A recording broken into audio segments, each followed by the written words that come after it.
Paul Stepusin knew his daughter was getting older and she wasn't daddy's little girl anymore.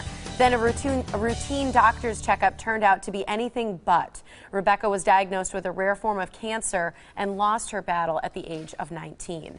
When Paul talked to other families affected by cancer, he realized their experiences were similar to his, and he wanted to share Rebecca's story in hopes of comforting others. Yeah, his book is called Rare, My Daughter's Faithful Journey Through Cancer. Paul is here with us now to share his story and Rebecca's, and we're so excited to have you. Thank you so much for being here. We appreciate it. Let's talk a little bit about the changes you noticed not only in Rebecca's life but your life once cancer came in. Well, the word in and of itself is such a shock wave, you know, and it just gets through all of us so quickly. And so we knew things had changed, and you just don't know yet what changed. So it's an instant shock wave. And so when we started talking, me and Rebecca, about 2 weeks after, we actually talked about writing the book together. It was a common conversation for us to talk about writing together. And then, of course, she laughed at me, as she always did, and go, "Oh, what do we write about?" And I said, "Well, the story, the journey. You know, we're just a regular family. We didn't expect this to come into our family." And then so I started documenting with her, you know, just what we were all going through and feelings in the moment. And then of course, it changed from even that moment of what we thought the book was about. But it was mainly about her faith and her journey and her happiness and how she handled cancer in her life through the eyes of all her friends and family and doctors. Well, you have the word, you know, faithful journey in the title of the book, and that's something that's, as you mentioned, a big theme in the book. How was your faith challenged through this diagnosis and process? Well, you know, if you would have asked me about Rebecca's faith before, I would say, well, she likes church, you know, she's in Bible studies and all that. But, you know, I think when you think of faith, you know, she was now challenged with something. The first meeting we had in college is, you know, I asked the question at the end of the meeting, do you consider this life-threatening? And, you know, he looked at us and said, well, yes, we'd have to consider it life-threatening. So, you know, from the onset, she understood that. But she just enjoyed life. I mean, one of the favorite stories in the book is that she was going to have a major surgery the next day, and we were out till 1:30 in the morning. And the reason we were out till 1:30 in the morning, she decided we were going to go to a movie at 10:30 at night. Her mother thought, well, that's ridiculous. We have to be in the hospital in, you know, 5 hours. And her comment was, Mom, they're just going to put me to sleep when I get there. And with that logic, her mother said, okay. That's cute. Yeah. Is it true that she asked to have a pool party just 2 days before her death? Yeah, she was in hospice, and she had asked for a bath, and her mother was trying to talk her out of it because, you know, she was weaker at that time. And so, you know, but then she just kind of looked and said, I don't want to have a bath. And her mother went, okay, just, I want to go to the pool. And of course, we all laughed and said, cool. And, you know, and her mother said, well, we can't, you know, you have to be on oxygen. And I says, well, we have an emergency pack. I guess this is an emergency pack pool party.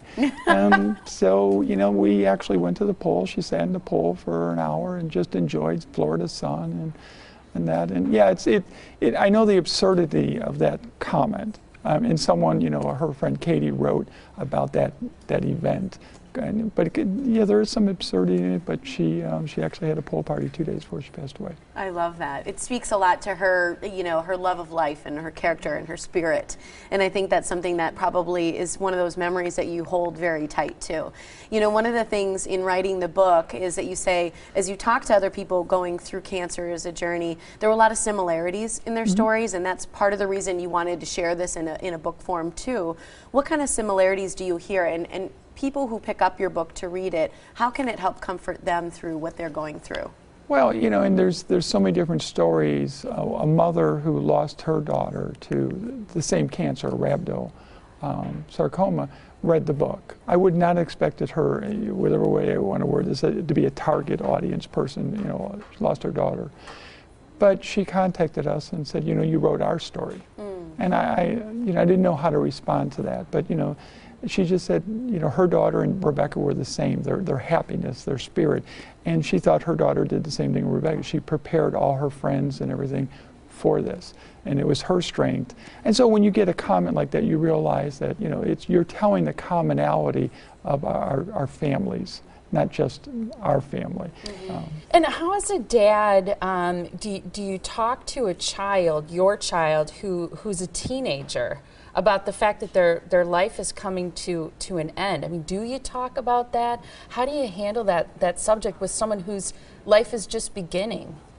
You know, we did have conversations, and I as a father was going to be honest with her, and that was something that I knew I had to do. Right after Christmas, about 2 months before she passed away, she confronted me with, well, Dad, I know my cancer's back, and I know they can't stop it. And my response was, I think you're right, Rebecca. It's been in God's hands, and you know, we'll continue to fight. But and then 2 days before she passed away, she quizzed her mom, and she said, you know, Mom, am I dying? And her mom dismissed the question and said, well, ask your dad, which is not something you, you would dismiss. That's supposed to be like, can I go out Saturday? No, ask your dad. Right. But then, you know, I put her on the bed, and she said, did you hear the question I asked Mom? And I said, yes. And she goes, well, Dad.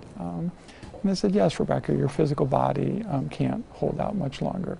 But you always talk that you're doing great. Which body are you talking about? And she goes, well, Dad, you know which body I'm talking about. So even then, and then her mom said, well, are you afraid to die? And her familiar smile came on her face and said, no, Mommy, I've never been afraid to die. And so, you know, that kind of strength is when you talk about faith, but is that strength of faith. And her happiness, you know, she would smile at us. And so that's the kind of, but everyone noticed that when I did the interviews right around those 4 days, I learned so much, because there was conversations that people had that I just didn't know they had. And they all felt the same thing. She was passing strength back to them when they would cry and say, no, nothing bad is happening. And so I think that kind of common message that, you know, of that kind of strength, she was definitely wiser than her years. It's always just so amazing, impressive, whatever word you want to assign to it, when children face death like that and are strong for parents and siblings and friends.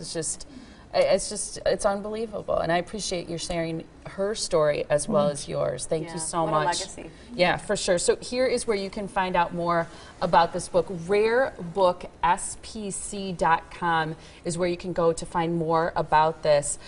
Is there anywhere else where people can find your book? It's available on iTunes. It was accepted by Apple, and it's available at Barnes & Noble. And so, yeah, it's out there now in the stratosphere, and so people can get it. And on the iTunes, you get the pictures integrated. Oh, nice. You know, so it's really telling the story with the pictures right at that moment in time. Awesome. Wonderful. Including the pool party. Oh, including the pool party. Which is hard to say. We need that about now, though. We need a little pool party. Yeah. I miss the Florida times. Yeah, I bet. Thank you so much for sharing your story. Well, thank you. Appreciate it.